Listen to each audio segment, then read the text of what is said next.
மணப்பெண்ணின் பிரத்யேகமான திருமணம் விவாஹா தி சென்னை சில்க்ஸ்.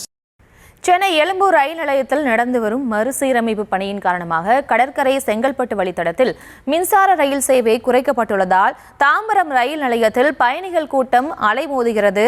ஆபத்தை உணராத பயணிகள் ரயிலில் தொங்கியபடி பயணம் செய்து வருகின்றனர். இது தொடர்பான விவரங்களோடு இணைகிறார் இந்த செய்தியாளர் கந்தன். கந்தன், வணக்கம். தற்போதைய சூழல் அங்கே எப்படி இருக்கு? முழு விவரம். வணக்கம்.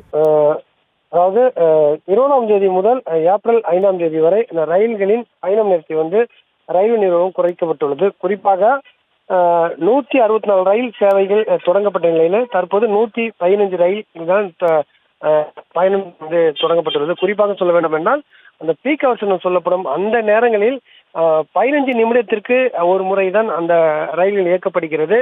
இதனால் அதாவது பல்வேறு பகுதியிலிருந்து செங்கல்பட்டு மார்க்கமாக வரும் பயணிகள் தாம்பரத்திலிருந்து செல்ல முடியாத சூழ்நிலை ஏற்பட்டுள்ளது. குறிப்பாக 5 நிமிடத்திற்கு ஒரு முறை இயக்கப்பட்ட ரயில்கள் தற்போது 15 நிமிடத்திற்கு ஒரு முறை இயக்கப்படுவதால் கடும் அவதி அடைந்து வருகின்றன. குறிப்பாக ஆங்கங்கே சிக்னல் கிடைக்காமல் பெருங்குளத்தூர், வண்டலூர் பகுதியில் 10 நிமிடத்திற்கு மேலாக ரயில்கள் காத்திருக்கும் நிலையில் தான் ஏற்பட்டது.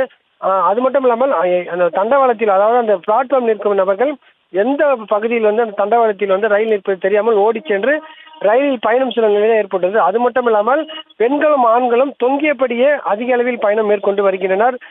குறிப்பாக அந்த நுங்கப்பாக்கம் எக்மோருக்கு இடையே அந்த தண்டவாளம் பராமரிப்பு பணிகளாக இந்த பிரச்சனை என்று கூறப்படுகிறது. இருந்த போதிலும் பொதுமக்கள் இரவு நேரங்களில் இது போன்ற பராமரிப்பு பணிகளை செய்ய வேண்டும். அதாவது பீக் ஹவர்ஸ் போன்ற நேரங்களில் இந்த பணிகளை குறைக்க வேண்டும் என அந்த கோரிக்கையை முன்வைத்துள்ளனர்.